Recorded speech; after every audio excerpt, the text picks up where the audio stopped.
Hello everybody, I'm Oliver and this is Chaotic Bibliophile.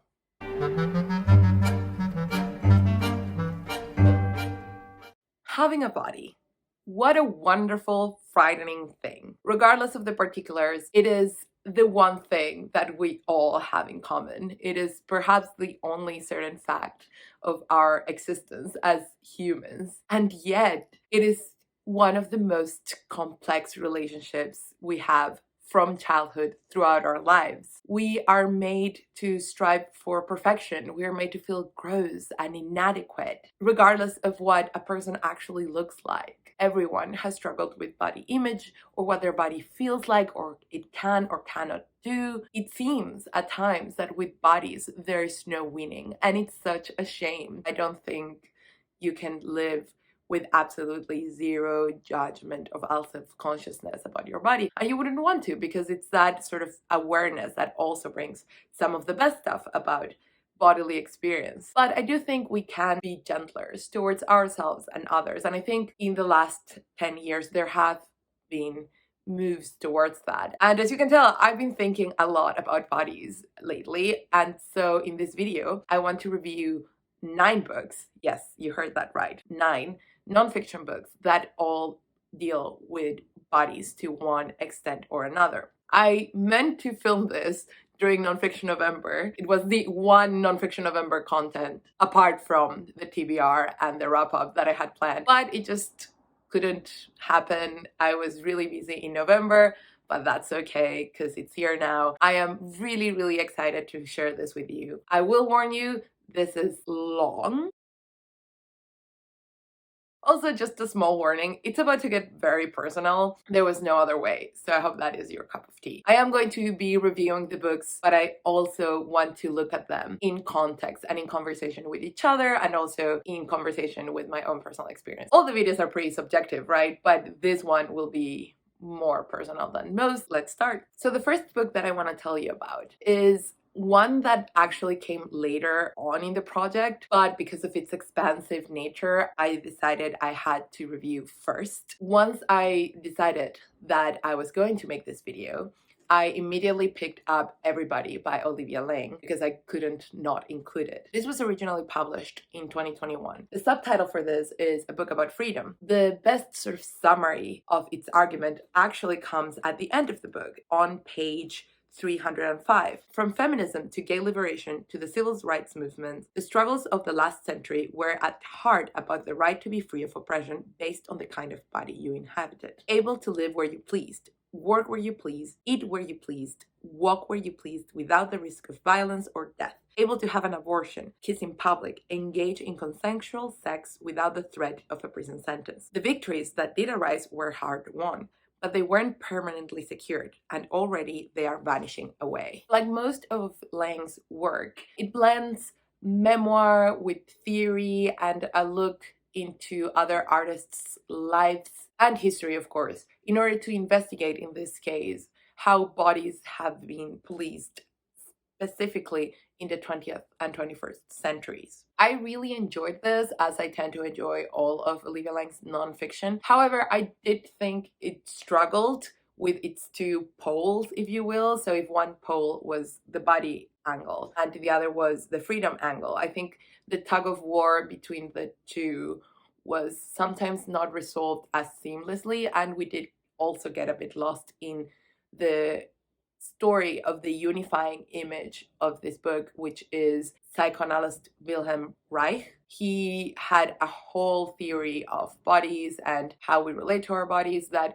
was apparently super influential, not only to Laing themselves, but to a lot of other thinkers. So it's not that the focus on him was undue or misplaced. It's just that sometimes it felt like it strayed too far away from the main argument. My first Olivia Laing was The Trip to Echo Spring, which was just this really tied both memoir and biography and investigation into alcoholism in 6 authors, specifically American authors, and how it related to Olivia Laing's own experience of their mother being an alcoholic and a road trip that they were taking through the US, and everything sort of coalesced and felt like really well constructed and tied together, whereas this was a little bit more precarious in that sort of balance. However, still super fascinating. All in all, Laing does get their point across superbly, and the writing is of course fabulous because they are a wonderful writer. The voice is never dry or boring, and you can tell that Olivia Laing is just so excited to tell you about this. It also has the signature picture at the beginning of every chapter.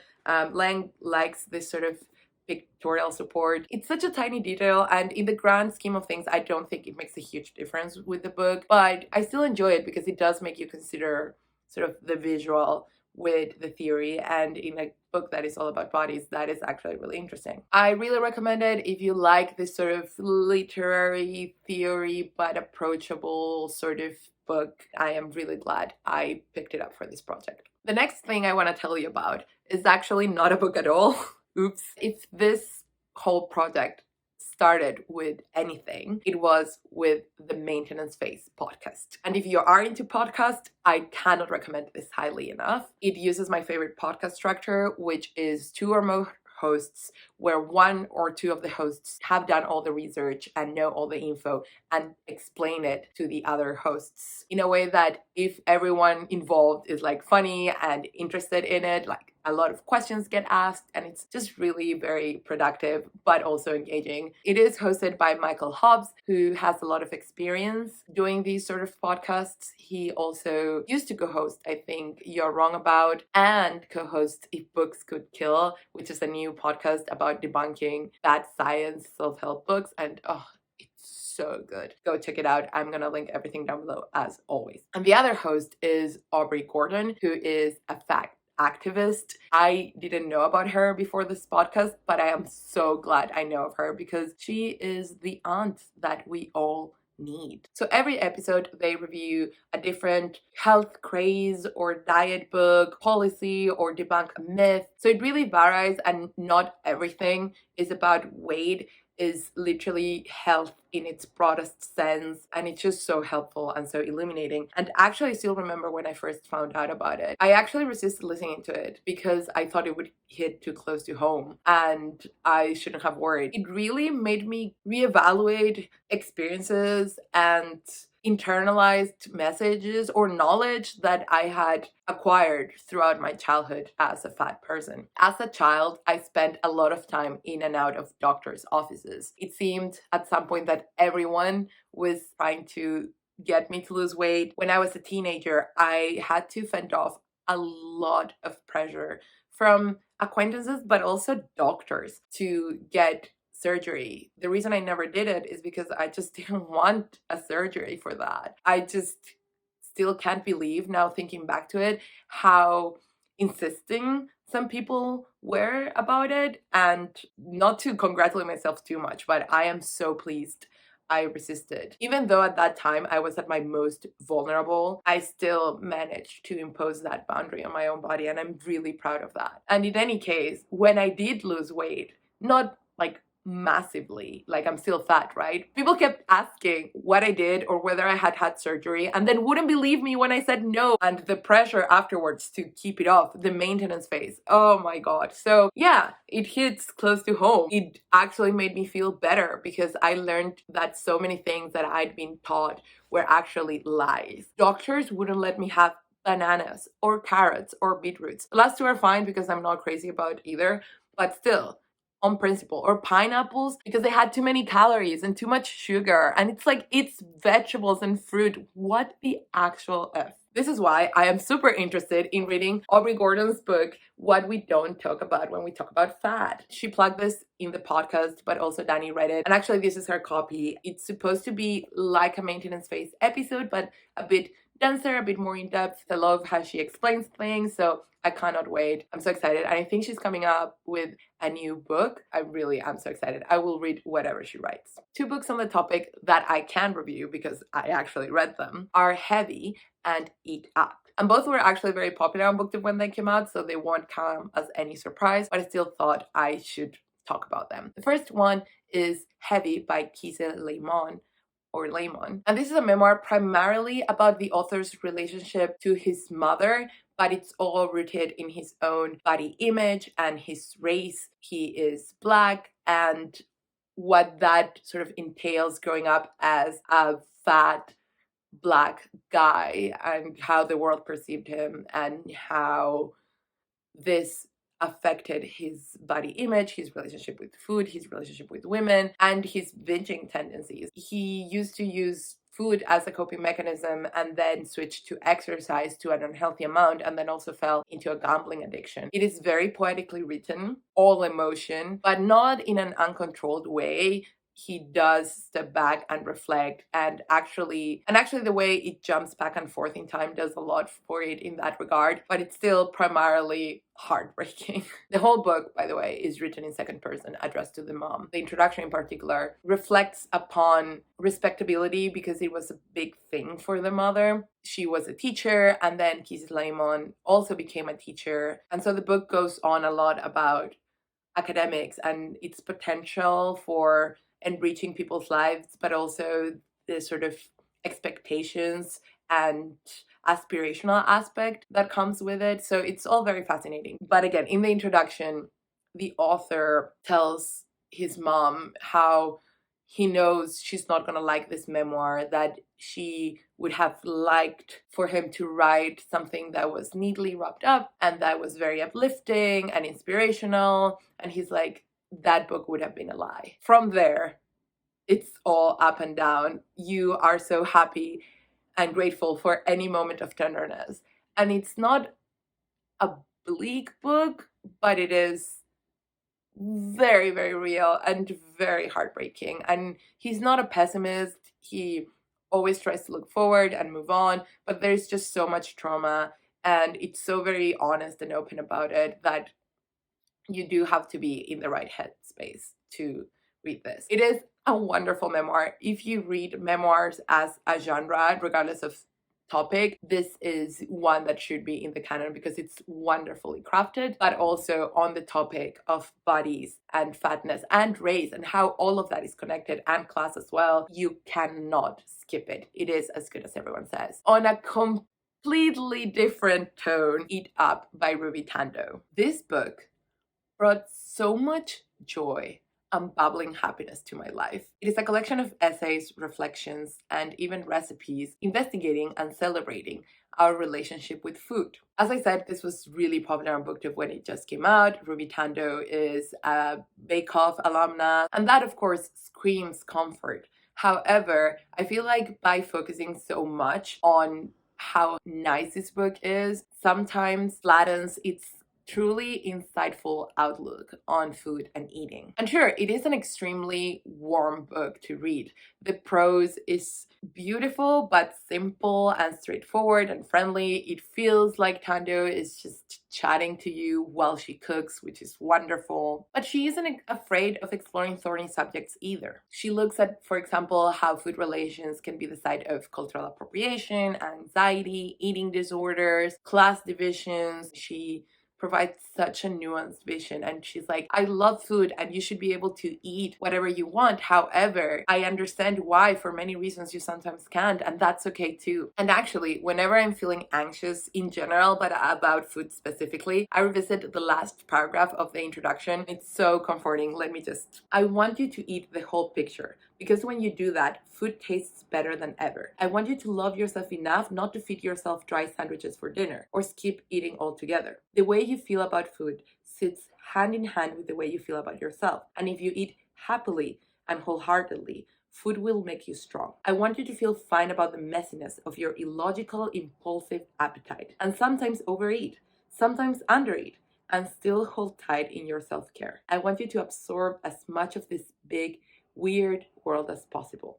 I want you to eat up. Isn't that lovely? This book is just so fun and thoughtful and genuinely relishes in the sensorial experience of eating. I think books like these are so necessary. It is a really happy, sweet book, but it's not fluffy at all. It is full of substance and it's nourishing, and I am going to revisit it many, many times. I've told so many people to read it because it's just wonderful. That was Eat Up by Ruby Tandoh. And that's the thing, really. Our relationship with our bodies is not a destination, it's a lifelong process. We will always be changing, and aging, and that's okay. That's natural. It is really reassuring to have content that has the potential to create positive change without being this grifty, magical solution sort of self-help thing. It's just so wonderful to come across. And content like this has been particularly personally relevant these past few months, but possibly the entire year, as I've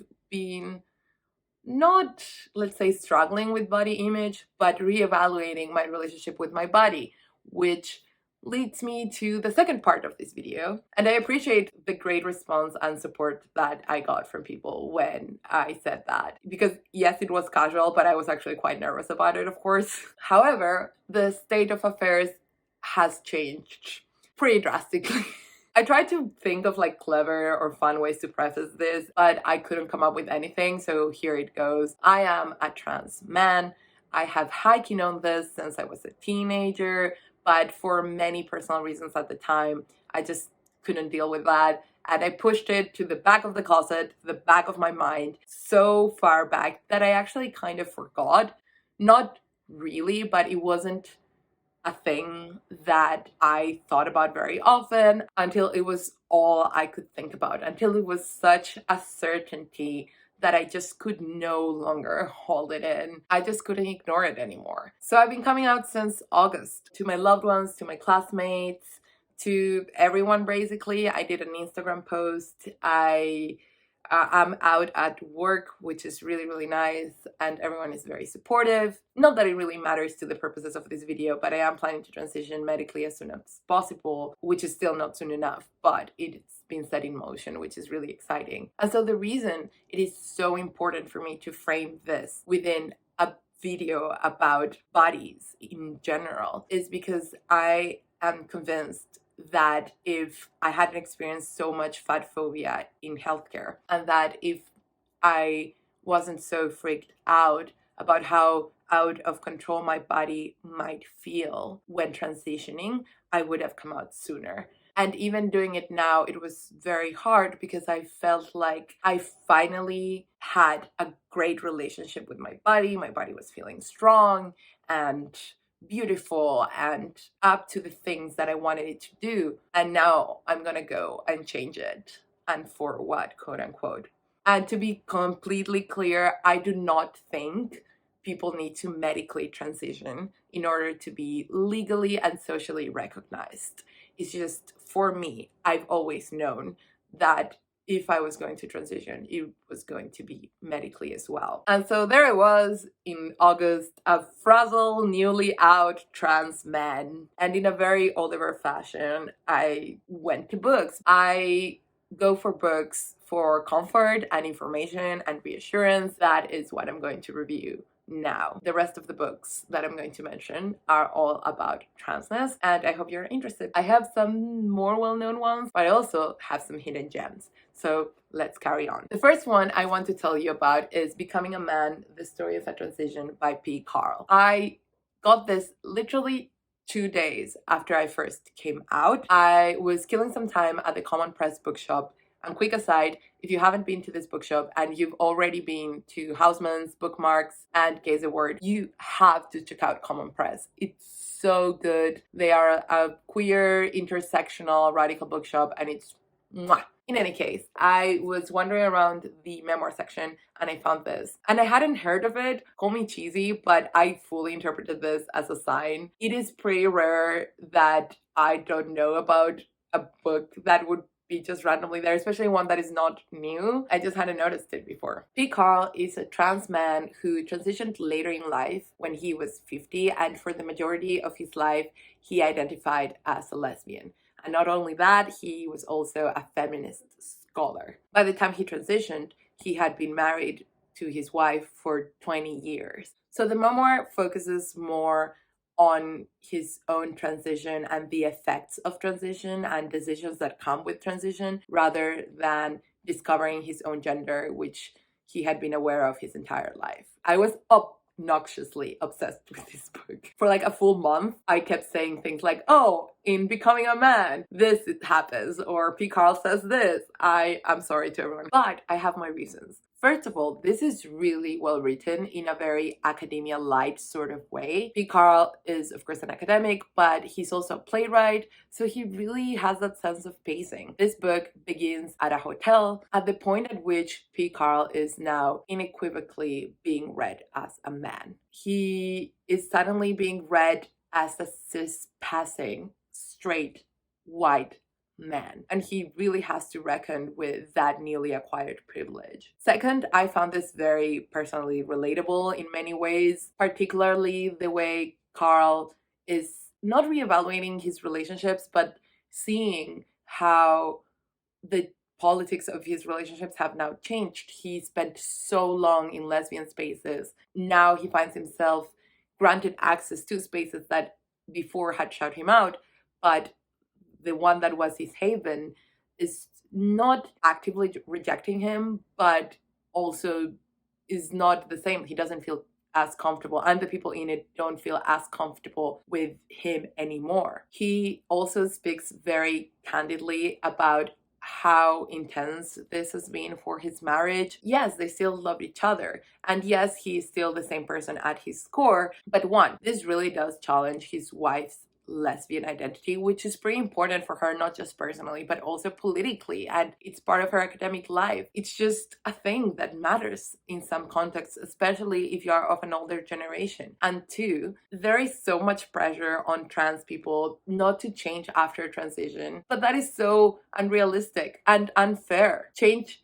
should not be framed as a negative thing. Yeah, you're the same person, but if you're doing HRT, for example, you're literally putting into your body something that alters your personality. You are, of course, going to change. And even if you're not medically transitioning, the idea of being out will have an effect, not only the way that other people see you, but also in the way that you behave, because maybe you've been repressing certain things or your desires have been like pushed back. So of course you're going to change, and that is not a bad thing. This hit very close to home. The first few months, I felt very compelled to prove that because this has always been me, I couldn't change anything really about my appearance or my behavior. It's just ridiculous. We are always changing, trans or not. Why wouldn't this like life-altering decision of coming out change you? So I found that exploration really fascinating. He's very candid about it, and I deeply appreciated it. For sure, I found the book compelling on those terms, but I also found it really, really interesting in the parts that were completely foreign to me. Namely, that Carl is a very straight, guys, masculine guy. It was fascinating for me to see how he investigates these labels and more contemporary ideas of gender. He isn't even sure if he feels comfortable applying the term queer to himself. And he does allow for the consideration of whether being trans is inherently queer, which I think most people nowadays would agree with. But a lot of people actually wouldn't, especially, again, straight trans people. There's this special consideration about whether he should come out to a swimming instructor who has been very open about being gay with him. A friend considers he should return the favor, but P. Carl is also enjoying being cis-passing, and I can also understand that. So it's just fascinating, and I really admire his bravery and his desire to engage with ideas of gender that are a bit foreign to him, but that are completely valid. He cites a lot of other scholars, and I just profoundly enjoy it, and I really want a lot of people to read it because I think it's a perspective that we don't get, and hopefully it's bound to be rarer because people will be able to transition earlier in life as the world becomes more accepting, hopefully, although it is looking pretty grim. I'll get to that later. But yeah, in any case, an older trans man, already rare in media, that also transitioned later in life. Pick it up. It's really good. Actually, from there, I went to Jack Halberstam's Trans Asterisk, a quick and quirky account of gender variability. I had heard of him before, but for some reason not of this book. He has another couple of like really famous ones, and I knew of those. It happens. This basically theorizes the trans body and transition as more of a process. That's why the asterisk here, and uses LIGO to apprehend gender variability as not like a fixed thing and sort of pick and choose the parts that you want and that fit your gender, which I think is all well. Like, I love to engage with this sort of theories. However, I will say that at one point it became like really theoretical. This is just straight up academic. Even the chapters read like chapters that you might independently publish as articles and are also compiled in a book, which there's nothing wrong with that. But although it's academic, period, it is also not dry. It does also have a lot of personal input, which I really appreciated. Jack Halberstam has a very particular view of his gender. It's just very fascinating, especially because at the time I was craving something more theoretical like this, so it definitely scratched an itch. Compared to some of the other books that I've read, it feels less solid and less put together. Nevertheless, I like the focus on pop culture. I like the focus on embracing processes and variability and undoing binary categories of transness and embracing the spectrum more, which I think is really important. As I said, it sometimes went a bit too abstract. Again, I don't want to fault it for it, but it's not one that I would readily recommend if you're looking for just trying to understand transness or transition period. However, if you are already quite deep into the rabbit hole, then yeah, definitely try this one. Moving on.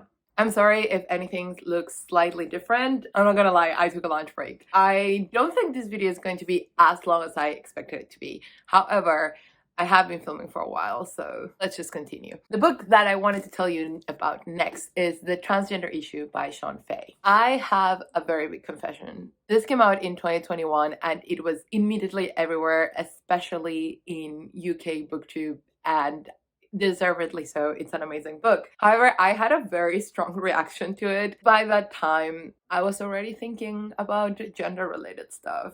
I always intended to read it, but there was something in me that like didn't want to hear about this book very much, or like didn't want to think about it. Denial is a really weird thing. In any case, once I came out and I finally got my GP appointment for my referral, a friend told me that I should read it just to gain some information, and I'm glad I did, because this is fantastic. The writing strikes this really nice balance between being conversational and academic, and I think that's really important because the book's subtitle is An Argument Towards Justice, or for Justice, sorry. This means that the book sort of needs to fulfill two purposes. It needs to appeal to a lay person sort of knowledge, but also aims to be a sort of tract to have arguments in favor of transgender laws, particularly in the UK. Of course, this happens in many other countries, but this is a UK-based book. Shon Faye is British,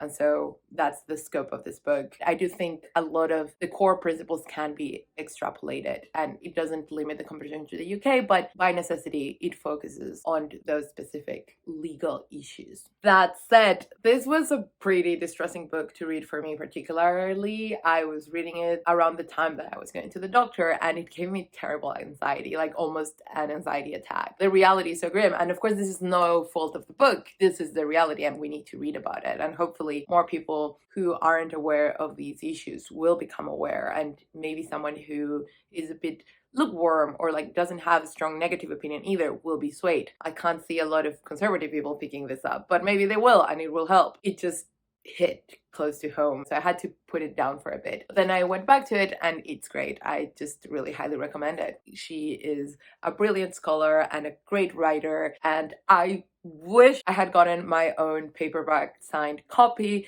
which was available at the Bad Gays podcast event that they did in Foils that she hosted, and damn it! But hey, it was not to be. I'll just have to wait for her next one and get both of those. This is borrowed, but I still really appreciate it because I could read it at a time where I really, really needed it. Then the next book that I have to tell you about is actually an audiobook, and it's Trans Like Me by Leicester. I think it was the first audiobook that I fully listened to. It is a big thing for me. It's wonderfully read by the author themselves, and if there is one book on transness that I think everyone should read from this list, it's actually this one. Again, The Transgender Issue is great, and it would probably be the second one on that list. However, it is very UK based, whereas this I think provides like the best introduction to the idea of gender and how people can both see their gender and live their gender in like many different ways, and also transition to different degrees and in different ways. Basically, this is a memoir that also blends a lot of personal experience with other people's personal experiences and data, a lot of hard data. The way those intersect and interweave throughout the book is actually quite fascinating. This is loosely chronological, but mostly thematic, and I think it works to the benefit of the book. What I also think is really interesting is that Leicester is a non-binary person who has also medically transitioned, and so has a lot of very unique experiences in regards to their gender and how they lived it. And it's not that you have to have a very unique experience to tell your story, but it does serve as a really different starting point. I actually recommend Trans Like Me for like the best primer, because it's both a primer but also puts a quote-unquote human face. It has like one anchoring voice. It's also really well written, and Leicester is a fascinating person. They are a musician and music teacher, and how their gender has both personal but also political and social implications, and how that intersects with their work and how they, you know, express themselves at work is just such an important part of the book, and I just really profoundly enjoyed it. None of the analysis takes away from you just getting to know this wonderful person and learn from their experience. So I highly recommend it. That's Trans Like Me. I shall definitely revisit this and get my own physical copy because I just want to interact with that book. That said, the audiobook is pretty amazing as well. You should all read this book, as you should read this next one, To Be a Trans Man, Our Stories of Transition, Acceptance and Joy by Ezra Woodger. And this is a collection of interviews conducted by Ezra Woodger to, I want to say, 7 or 8 trans masculine people. So not everyone in here is a trans man, but they're all trans masculine people, so they either use he, him, or he, they pronouns. It's just really interesting to see voices from different ages and backgrounds coming together to reflect on gender, of course, masculinity, transition, community, relationships, politics. It's just so good. For obvious and sadly necessary reasons, trans healthcare issues tend to dominate the conversation about transness in general, and that won't stop until we get some security in that respect. But it is important to also remember that while we wait during transition and after transition, we are also people who are living our lives as best we can, and all of these other things are also going on, and I think this book achieves that. I especially loved how thoughtful all the interviewees were. Like, these are people who have thought about these issues. And what I also loved is that the tone of each interview, the dynamic between interviewer and interviewee, just came across in every interview. It felt like these people had different degrees of familiarity with each other. That's people, that's how people get along, or sometimes conversations flow, sometimes they don't very much, and that felt really true to life, which I really appreciated. It is certainly something so difficult to translate onto a page, and the fact that Ezra Woodger manages, I just think is amazing. So I really highly recommend this. And also I want to shout out really quickly Jessica Kingsley Publishers. They are doing such great work with diverse publishing, not only with transgender issues but also disability issues and race issues, and they cover everything from academic to like truly self-helpy and everything in between. So I think it's just a really nice imprint that I want to support. I have a couple more books by them. Oh, and actually I have a pretty cute story with it because they ordered it at my bookshop, which is full of queer people and queer allies. Pretty great. I saw it as I was receiving orders and I was like, well, I have to get this and read it. And so I reviewed it for our blog. I'm going to link it down below so you can read that full review. I blurbed it, I hand sell it all the time. It's just such a cool book and I really recommend it. And finally, a graphic memoir. I just can't not include a graphic memoir in every nonfiction thing that I do. This is Welcome to St. Hell by Louis Hancox. These are the author's experiences growing up in a small town as a lesbian and then coming out as a trans guy. As far as memoirs go, this is a pretty standard story. It follows him since childhood until he gets his first testosterone shot, but it is all in the telling. I first of all love the cartoonish style. It really works for me, and he also presents a really clever meta-narrative that works really well. These things that are bordered in black. For example, he confronts or accompanies his older self, and he also talks to his parents at certain point. That was not him talking to his parents, but you know what I mean. Like here, where his parents are complaining about their representation on this comic. And so it's just so great. There is so much humor in here. There's also candor and vulnerability. I think it's really important, if you're going to take a humorous route, to not make it feel like you are using humor to avoid emotional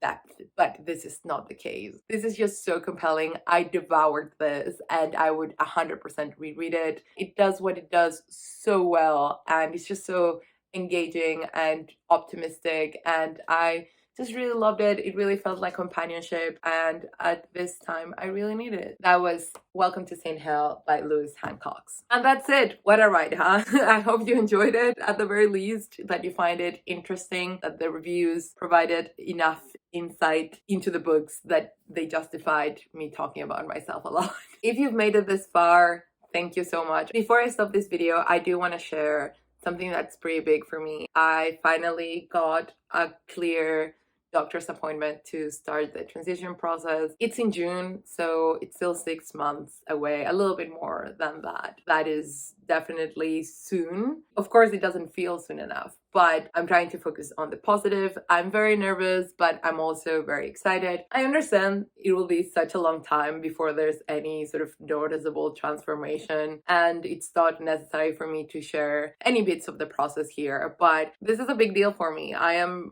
really excited, really nervous too, but mostly super happy about it all. Kind of impatient. I just wanted to share because I want to keep doing booktube and like doing all the podcasts that I do because it's fun and I love it.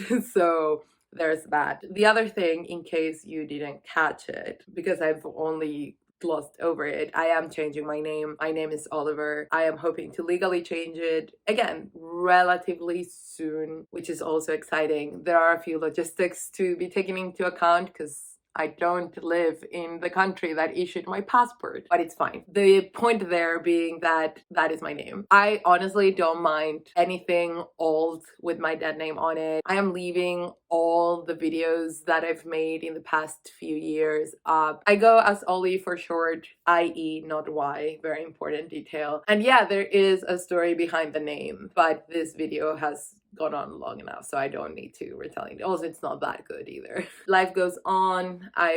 I'm going to continue working, continue making videos, continue dancing and doing some other stuff that I have planned for the year that is coming. The next video will be a goals setting more than recap. I will recap some goals, but most of them I don't remember. I will have some statistics for you, infinitely interesting for us book nerds. And yeah, that's all. Let me know in the comments if you've read or want to read any of these books, and see you next time.